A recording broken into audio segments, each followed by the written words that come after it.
Land for job मामले में लालू प्रसाद यादव, तेजस्वी यादव और उनके परिवार को कोर्ट द्वारा आरोपी माने जाने के बाद बिहार की सियासत गर्मा गई है। इस बड़े फैसले पर गोड्डा के बीजेपी सांसद निशिकांत दुबे ने तीखा हमला बोला है। सांसद निशिकांत दुबे ने कहा कि जो जैसा करेगा वैसा भरेगा। उन्होंने 2004 से 2009 तक के दौर का जिक्र करते हुए कहा कि उस समय जो जंगल राज था और जो भ्रष्टाचार हुआ वो अब देश के सामने आ रहा है। उन्होंने नीतीश मोदी सरकार की जीत को इसी जंगल राज के खिलाफ जनता का फैसला बताया। यही नहीं, निशिकांत दुबे ने लालू यादव की निजी हालातों पर भी कटाक्ष किया। उन्होंने कहा कि आज लालू यादव का परिवार टूट रहा है क्योंकि उन्होंने दूसरों के परिवारों को तोड़ने का काम किया था। उन्होंने यह भी जोड़ा कि भाजपा नहीं चाहती किसी का परिवार टूटे, लेकिन पाप का घड़ा एक न एक दिन जरूर फूटता है। जो जैसा करेगा वैसा भोगेगा। बिहार में जो जंगल राज था 1990 से लेकर 2005, उस जंगल राज में क्या क्या हुआ आप लोगों को पता चल रहा है। इसके बाद जब वो मंत्री बने रेल के, तो 2004 से लेकर 2009 तक उन्होंने क्या किया ये भी देश के सामने आ रहा है। और इसी जंगल राज के लिए आपने देखा कि इस बार भारी बहुमत से जो है माननीय मोदी जी को, माननीय नीतीश कुमार जी को वोट मिला। और 2 बार 3 बार से जो हम भागलपुर सीट नहीं जीत पा रहे थे, इस बार लोगों ने जो है बड़े पैमाने पर जो है बाहर निकले। उनको लगा कि ये अन्याय हो रहा है, भागलपुर जैसी सीट भारतीय जनता पार्टी के पास होनी चाहिए। और एक आम कार्यकर्ता को, भारतीय जनता पार्टी के एक आम कार्यकर्ता को, जिनके बारे में मैंने चुनाव के समय भी कहा, इस व्यक्ति के पास पैसा नहीं था, इस व्यक्ति ने अपना जमीन तक बेच दिया। लेकिन जनता के ऊपर विश्वास था कि मैं यदि अपना सारी संपत्ति बेच दूंगा तो हमारे जो कार्यकर्ता हैं, हमारे जो लोग हैं, भागलपुर की जो जनता है, वो मुझे इस बार आशीर्वाद देगी। और इस कारण से रोहित यहाँ जीते। और वो एक प्रतिफल है कि जंगल राज में लोगों को लगा कि फिर से लालू प्रसाद की वापसी नहीं हो जाए, हम इतने भारी बहुमत से। पूरे 1 घंटे तक भागलपुर का व्यवहार न्यायालय किसी अखाड़े में तब्दील रहा। जहां न्याय की उम्मीद में लोग आते हैं, वहां पति पत्नी के बीच ऐसा हाई वोल्टेज ड्रामा देखने को मिला कि सुरक्षा कर्मियों के भी पसीने छूट गए। मामला दहेज उत्पीड़न से जुड़ा है, लेकिन कोर्ट परिसर में जो हुआ उसने सबको हैरान कर दिया। एक तरफ पत्नी थी जो प्रताड़ना का आरोप लगा रही थी और दूसरी तरफ पति जो उसे जबरन साथ ले जाने की जिद पर अड़ा रहा। यह तस्वीर भागलपुर व्यवहार न्यायालय परिसर की है, जहाँ सुरक्षा की चाक चौबंद व्यवस्था के बीच एक वैवाहिक विवाद ने तूल पकड़ लिया। बताया जा रहा है कि पत्नी ने अपने पति पर दहेज उत्पीड़न का मामला दर्ज कराया है। कोर्ट की कार्यवाही के दौरान ही दोनों पक्ष आपस में भिड़ गए। परिसर में अफरा तफरी का माहौल बन गया, जिसे देखते हुए अतिरिक्त पुलिस बल तैनात करना पड़ा। पति इस बात पर अड़ा था कि वो अपनी पत्नी को घर ले जाकर ही रहेगा, जबकि पत्नी ने साफ इनकार कर दिया। लेकिन इस ड्रामे के बीच सबसे बड़ी खबर निकल कर आई कोर्ट के कमरे से। माननीय न्यायाधीश ने इस मामले पर ऐसी टिप्पणी की जो आज के समाज के लिए एक बड़ा संदेश है। अदालत ने सख्त लहजे में कहा कि पत्नी बालिग है और उसे अपने जीवन के फैसले खुद लेने का अधिकार है। कोर्ट ने स्पष्ट कर दिया कि वह किसके साथ रहना चाहती है या उसका अपना निर्णय होगा। इस पर ना तो पति और ना है उसके माता पिता का ही कोई मालिकाना हक बनता है। कोर्ट की इस टिप्पणी के बाद पति के तेवर ठंडे पड़ गए। हालांकि दहेज का मामला कोर्ट में जारी रहेगा, लेकिन इस फैसले ने एक बार फिर साबित कर दिया कानून बालिग महिलाओं की स्वतंत्रता का सबसे बड़ा पहरेदार है। तुम्हारा ये बताओ शिल्पा, क्यों कोर्ट क्यों आई थी आज? सर, हम इसके साथ 7 साल से बर्दाश्त कर रहे हैं। कौन है वो? कौन है? पति है जितेंद्र कुमार। क्या नाम है? जितेंद्र कुमार। क्या करता है वो? पूरा गायब बिजनेस करता है। हाँ। आज यहाँ क्यों आई हो? हम सर अपना डिवोर्स फाइल करवा दिए, इसके ऊपर केस कर दिए। ठीक है, इसको हर चीज पूरा कर रहे थे। मतलब एक लड़की का इज्जत होता है अपने आप से, उसको पैसा नहीं चाहिए, प्यार चाहिए, लेकिन वो चीज कभी नहीं मिला। मतलब सिर्फ लड़की क्या है, खिलौना है। शादी को कितने साल हुआ? सर 2018 मेरा शादी हुआ। बच्चा भी है? हाँ, एक बच्चा है 5 साल का। और सुना बेटा है? मारपीट करता है। हाँ। तो फिर जब बच्चा है तो फिर क्यों आखिर इससे दूरी क्यों बना रही हो? 8 साल हो गया, कहीं न कहीं एक जो है। हम एक बच्चे के खातिर है। मेरा 2 जून को बच्चा हुआ था। 12 जून को हमको इतना प्रेशर किया कि हम छत पर से कूद गए। छत पर से कूद गए। छत पर से हम 12 जून को कूद गए। इतना गलत है कि मेरी छोटी बहन के साथ भी गलत किया है। ये कितना गलत कर सकता है? सुनिए, उसके बाद छोटी बहन हमको जानबूझ के नहीं बताई कि मेरा बहन का घर चल जाएगा। उसके बाद हम छोटी बहन को, जब मेरा बाबू हो गया लॉकडाउन में, तब हम मेरी बड़ी बहन बताई कि वो मेरी बहन छोटी रिया के साथ भी गलत किया। तब हम बोले इसको कि क्या किए हो तुम? तो ये बोलता है हम कुछ नहीं किए। वो छोटी बच्ची आज 15 साल की है, तुम गलत बोलेगी? वो नहीं बोलेगी गलत। पति से कितने दिन से अलग हो? हम ये अभी 17 नवंबर को हम घर से निकले हैं। कहाँ गई थी? हम दिल्ली चले गए थे। पहले अपना कोर्ट फाइल किए, उसके बाद हम दिल्ली में जॉब कर रहे हैं अभी। दिल्ली में कहाँ? सर सेक्टर 18 में। क्या करती हो? सर जॉब कर रहे हैं, ये पर्सनल है, नहीं डिटेल्स दे केस सकते। केस कब किया? केस सर मेरा 24 तारीख को ही हो चुका है। किस आरोप में? 25 तारीख। ये आरोप हमको- क्या लगाई हो? सर मेरा ये हमको मारता पीटता है, बार बार हमको धमकी देता है कि मेरे बड़ी बहन का शादी हुआ, उसके लिए हमको बोल रहा है कि तुम लेके आ अपना माँ बाप से पैसा, तब तुमको रखेंगे। कोर्ट में क्या कहा आज? वो बोला है कि टाइम देंगे, अगला डेट मेरा आएगा, और उसके बाद अभी ये चीज हमको बोला गया कि तुम जबरदस्ती किसी के साथ नहीं कर सकते। हम जबरदस्ती नहीं जा सकते किसी के साथ, हम जहाँ से आए हैं हमको वहाँ जाने तुम दीजिए। क्या चाहती हो? हम नहीं रहना चाहते, प्लीज, हम 7 साल से कंप्रोमाइज कर रहे हैं, हम नहीं रहना चाहते इसके साथ। अभी कहाँ जाओगी? दिल्ली जहाँ से आए हैं हम वहीं चल रहे कब हैं। आए खर्चा भी दिल्ली दे से? रहा है क्या अभी? कुछ नहीं खर्चा दे रहा है, मेरा 2 महीना से खर्चा बंद है, क्योंकि सर मेरा बिहार पुलिस का रिजल्ट हुआ था, ठीक है, नवंबर में, और उसके पहले ही जून में सब सामान लेके भाग गया। ग्रुप में से हम लोन लेके अपना दुकान भी स्टार्ट किए, और दुकान स्टार्ट करने के बाद मेरा रिजल्ट हुआ, तब इसको लगा कि जॉब होगा तो ऐसे भी छोड़ेगी, तो इसके पहले आके मना लिया कंप्रोमाइज। पिछली बार जो केस हुआ था कंप्रोमाइज करवा लिए हैं। कंप्रोमाइज करने के बाद ये हमको बोला कि अब तू पढ़ लो या जॉब कर लो। मेरा हाइट से छठा 0.2 से हम छट गए बिहार माँ पुलिस बाप पे भी भरोसा नहीं है तुमको? माँ के साथ अगर माँ बाप ऐसा रहता तो नरकोला घर में नहीं छोड़ता, हमको लेके आता उस दिन। तो लव मैरिज की हो ना तुम? हाँ, लव मैरिज, उसी का तो सजा हम कर रहे हैं कि ऐसा इंसान से हम शादी कर रहे हैं। अच्छा ठीक है, बोलो नाम क्या क्या बात है? है? मेरी पत्नी नाम क्या है? नाम क्या है तुम्हारा? क्या करते हो जितेंद्र? बिजनेस है शेखपुरा और फिलहाल यहाँ गनगनिया में मेरा बिजनेस था। तो क्या क्या दिक्कत क्या आ रही है? कोर्ट आए हुए हो, पत्नी तुम्हारी रहना नहीं चाहती है, कोर्ट बार बार कह रहे हैं कि वो बालिग है, फिर क्यों पीछे पड़े? सर ऐसा है कि ये झूठा आरोप मेरे ऊपर लगाई है। हाँ। 17 तारीख को ये अपने मायके बात की थी पापा से कि पापा हम घर आ रहे हैं, 10 दिन बाद हम वापस चलाएंगे ससुराल। क्या करती थी पत्नी वहाँ तुम्हारी? पत्नी क्या करती थी, किसी गैर आदमी के चक्कर में ये बहकावे में आकर मेरा पूरा बिजनेस का पैसा, बड़ी संगीन आरोप लगा रहे हो पत्नी पर। 8 क्या साल हो करें, मेरे गया। पास प्रमाण है और इसका कॉल डिटेल मेरे पास लंबा कॉल डिटेल है। और वो लड़का लास्ट में 11 तारीख को शायद मतलब कॉल किया और इसको बोला कि तुम अपने पति पर झूठा आरोप लगा दो और मारपीट का झगड़ा का केस करो। हम वकील से बात कर लिए हैं। तब मेरी पत्नी भी उस समय बोले कि तुम हमारा घर क्यों बर्बाद करो, उस लड़का को तुम्हारे ऊपर केस करेंगे। लेकिन क्या हुआ, ये 17 तारीख को फिर घर निकली मम्मी पापा के लिए, लेकिन ऐसा हुआ कहाँ का घर नहीं लड़का है? गई। लड़का कहाँ?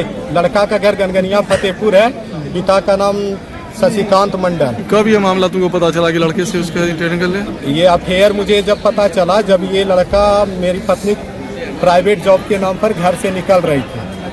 8 तो हम साल में रोक पता रहे। नहीं चला? नहीं, 8 साल से हम क्या पता, हम अपना बिजनेस में लीन रहते थे और बच्चा था, हम मेरा होलसेलिंग का बिजनेस था, लंबा चौड़ा ये था। आरोप लगा रही है अपनी बहन के साथ अफेयर है। नहीं, ये झूठा आरोप है। ऐसा अगर होता तो मेरे खिलाफ इसके मम्मी पापा आज साथ नहीं होते। आज कोर्ट में क्या हुआ? आज कोर्ट में हुआ कि ये इसका आज बयान था, क्योंकि क्या केस किए? केस ये मेरे केस जब ही घर से लापता हुई तो थाना सुल्तानगंज में हमने 20 तारीख को आवेदन दिया था। फरार हो गई थी उस लड़का के बहकावे में आकर, फिर केस हुआ तो वो लापता। जाइए तुम्हारे खिलाफ यहाँ केस क्या था? मेरे खिलाफ ये वो लड़की 25 तारीख को केस की। उस वो लड़का गवाह बना, मुख्य आरोपी जो है वही लोग। तो क्या चाहते हो अब? हम चाहते हैं कि हमारा पत्नी वापस घर आ जाए और वो लड़का पर सख्त से सख्त कार्रवाई हो जाए। लड़की बालिग है, क्योंकि तुम्हारी मेरा पत्नी भी पैसा तो और- बालिग है ना जी। कोर्ट के आदेश का अनसुना करोगे? कोर्ट आदेश नहीं है, क्योंकि मेरा केस में खुद भागी हुई है। वो लड़का उसको अपने क्या बोलता है उसको चंगुल में फंसा करके रखा, और जो वो बोल रहा है वही करे। एक पत्नी अगर उसके साथ प्रताड़ना होता है तो वो लड़की मेरे खिलाफ 17 तारीख को जब घर से निकली थी उसी समय थाना क्या नाम है तुम्हारा? जाती है 112। तुम्हारा नाम क्या है? नाम क्या है किसका? तुम्हारा नाम क्या है? मेरा नाम जितेंद्र है। क्या करते हो? बिजनेस। कहाँ रहते हो? फिलहाल तो अभी शेखपुरा में है, शेखपुरा, जमुई शेखपुरा, जिला शेखपुरा। जिला शेखपुरा। हाँ। भागलपुर के लाजपत पार्क में मकर संक्रांति का महासंगम और भव्य उत्सव देखने को मिला। नगर विधायक रोहित पांडे के नेतृत्व में आयोजित मकर संक्रांति मिलन सह सम्मान भोज में हजारों लोगों की भागीदारी ने इसे एक महाकुंभ का रूप दे दिया। इस कार्यक्रम में मुख्य अतिथि गोड्डा की सांसद और भागलपुर के बेटे निशिकांत दुबे रहे, जिनका स्थानीय लोगों और कार्यकर्ताओं ने जोरदार स्वागत किया। समारोह को संबोधित करते हुए सांसद निशिकांत दुबे ने भागलपुर से अपने भावनात्मक जुड़ाव को साझा किया और कहा कि यह पर्व आपसी भाईचारे और सामाजिक समरसता का प्रतीक है। वहीं आयोजक विधायक रोहित पांडे ने कहा कि ऐसे कार्यक्रमों से जनता और जनप्रतिनिधियों के बीच संवाद मजबूत होता है। पूरे लाजपत पार्क में आज उत्सव का माहौल रहा, जहां एनडीए और भाजपा के हजारों कार्यकर्ताओं के साथ साथ आम नागरिकों ने भी दही चूड़ा के इस महाभोज का आनंद लिया।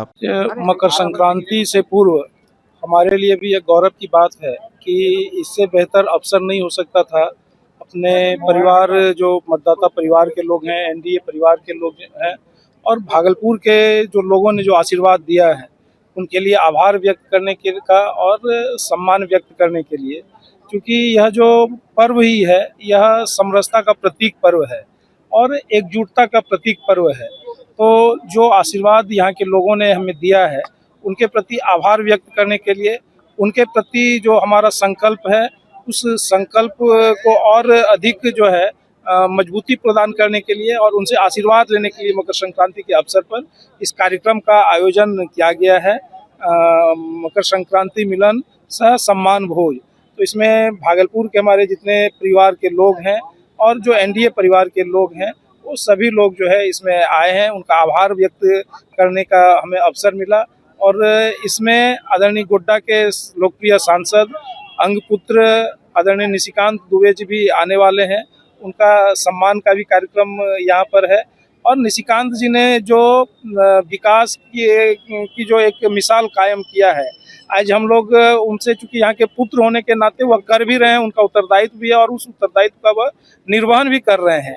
लेकिन हम तो अपने स्वार्थ में विशेष रूप से उनका सम्मान कर रहे हैं कि हमारा यह स्वार्थ है कि वह जो अपने पुत्र होने के नाते जो अंग के क्षेत्र का जो विकास कर रहे हैं वो तो कर ही रहे हैं, लेकिन जो हमारा जो उत्तरदायित्व है एक विधायक के नाते, एक जनप्रतिनिधि के नाते, उस उत्तरदायित्व के निर्वहन करने में भी, भागलपुर के विकास में वो हमें अपना आशीर्वाद दें, अपना सहयोग दें। इस नाते आज इस कार्यक्रम का आयोजन किया गया। बहुत बहुत आभार, धन्यवाद।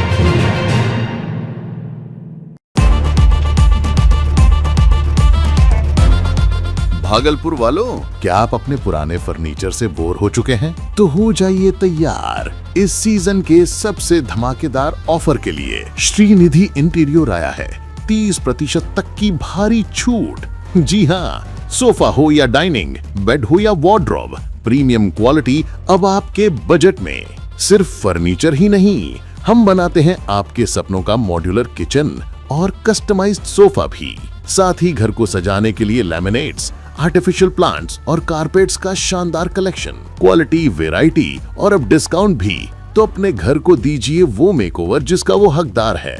आज ही विजिट करें श्रीनिधि इंटीरियर, महादेव टावर, खलीफा बाग, भागलपुर। ऑफर सीमित समय के लिए। भागलपुर का पहला NABH मान्यता प्राप्त अस्पताल ओम ENT एंड मैटरनिटी हॉस्पिटल। यहाँ मिलती है कान, नाक, गले और मैटरनिटी संबंधित अत्याधुनिक सुविधाएं। यहाँ ब्लडलेस और दूरबीन विधि, एंडोस्कोपी, ब्रोंकोस्कोपी और मॉड्यूलर ऑपरेशन थिएटर की सेवाएं 24 घंटे उपलब्ध है। साथ ही यहाँ ऑडियोलॉजी और स्पीच थेरेपी की भी सुविधा उपलब्ध है। महिलाओं के लिए मॉड्यूलर लेबर टेबल और सिजेरियन सेक्शन टेबल के साथ 24 घंटे संपूर्ण मैटरनिटी की सुविधा उपलब्ध है। साथ ही यहाँ बांझपन के इलाज के लिए सेवाएं उपलब्ध है। हमारे यहाँ कैशलेस सुविधा उपलब्ध है। हमारा लक्ष्य आपकी सेहत और सुरक्षा। ओम ENT एंड मैटरनिटी हॉस्पिटल, हर कदम पर आपके साथ। नमस्कार, मैं डॉक्टर अजय कुमार सिंह, शिशु रोग विशेषज्ञ, बिहार झारखंड में अग्रणी मेरा स्नेह अस्पताल, जो सबसे पहले बिहार झारखंड में कृत्रिम श्वसन मशीन यहाँ आया, ब्लड गैस एनालाइजर आया और एक नया मशीन क्रिटिकल जो देर से रोए बच्चे में इलाज में बहुत सक्सेसफुल है और वह विकलांगता से बचाता है और बचने की संभावना बढ़ती है। वह मशीन जो देर से रोया बच्चा है उसमें 3 डिग्री कम टेम्परेचर पर रखा जाता है और 3 दिन के लिए रखा जाता है, लेकिन वो 6 घंटे के अंदर उसको उसमें रखना पड़ता है। तो आप इसका लाभ उठाएं। और दूसरी बात, जो आयुष्मान योजना है उसके तहत 5 लाख का चिकित्सा आप अपने नवजात के लिए, बच्चों के लिए आप यहाँ उपलब्ध है, उसको ले सकते हैं। ध्यान रहे कि 5 साल के कम के उम्र में के बच्चों को आयुष्मान कार्ड की अलग से ज़रूरत नहीं है। यदि आपके माता पिता का नाम है तो वो इसमें लाभुक हो सकता है और आप इसका लाभ उठा सकते हैं। धन्यवाद।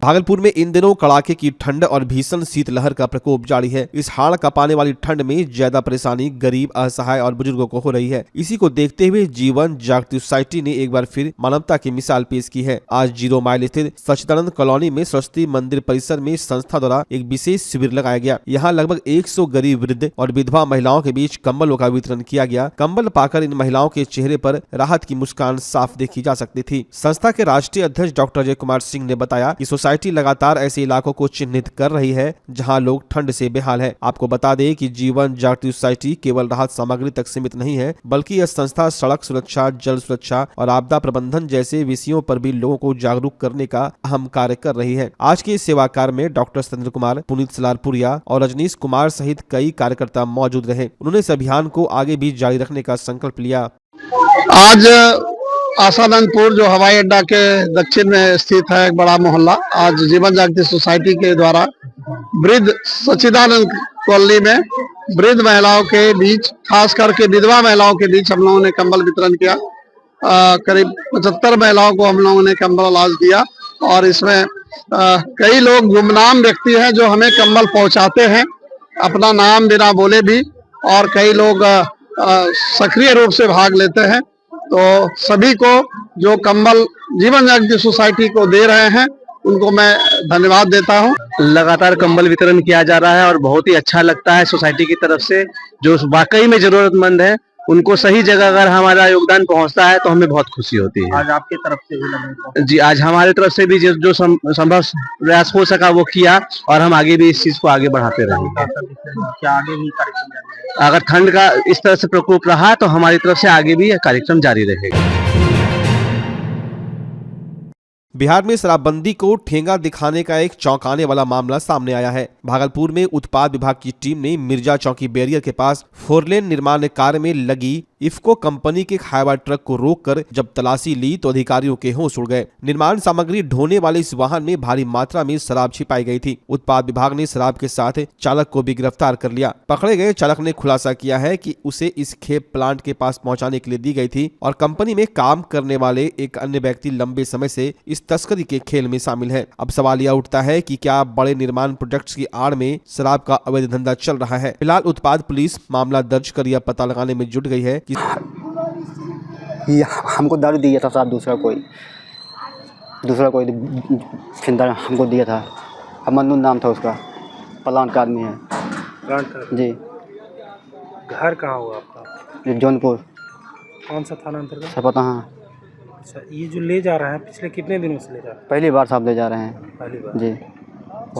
बिहार के हमको जबरदस्ती दे दिया था साहब। अभी जो आप यहाँ काम कार्यरत हैं क्या करते हैं? गाड़ी चलाता हूँ साहब। गाड़ी चलाते हैं? कौन सी गाड़ी है? TM है। TM जी। गाड़ी अभी जो काम कार्यरत है कौन सा कंपनी के अंतर्गत आप? इफ्को कंपनी। जी। अच्छा, ये कब से कर रहे हैं आप? पहली बार हमको दिया साहब जो है। पहली बार जी। क्या बोल के दिया? बोले ले जाओ, जो मेरा सामान है थोड़ा ले जाना है, तो मैं ले जा रहा था साहब। आपको मालूम नहीं था? तो सामान में आप देखे नहीं? नहीं साहब, मैं नहीं देखा था। तो स्पष्ट रूप से कार्टून था, उसमें तो दिख रहा था। नहीं, बना हुआ था ना साहब पूरा। आपको मालूम? जी जी, आपको मालूम नहीं था साहब। तो दारू क्या चीज़ है? आपको पूछना चाहिए ना क्या है। नहीं बताया नहीं ना साहब, वो नहीं बताया साहब। अभी कहाँ से पकड़ा है और कितना कहाँ से लेके आ रहे हैं? इसके बदले कितना पैसा मिलने वाला था? पैसा हमको नहीं मिलेगा साहब, नहीं मिलेगा पैसा हमको। यही वाला हमको काम जो कौन है वो व्यक्ति? कौन है जो ड्राइवर? वो भी है साहब। वो भी ड्राइवर? क्या नाम है उसका? अब मन्नू यादव। कहाँ का है वो? फैजाबाद साइड का है। फरीजाबाद का है? हाँ जी। तो वो पिछले दिनों से कर रहा है? काफ़ी दिन से कर रहा हो। तो वो कर रहा है जी, हमको मालूम नहीं था ना। उसी को देख के आप सोचे कि आप भी कुछ कमा लीजिए? ना ना ना, ये चक्कर नहीं था साहब। ये ले जाके कहाँ देना था आपको? वो जो प्लांट जो बोला ले जाने का, प्लांट के पास ले जाके किसको देना था? वहाँ जो एक मन खड़ा रहता है उसका, वहाँ खड़ा रहता है देने वाला? हाँ, ले जाता है उनसे। अच्छा, वो किसको देता है? जो बेचता है प्लांट में साहब। प्लांट में जो बेचता है।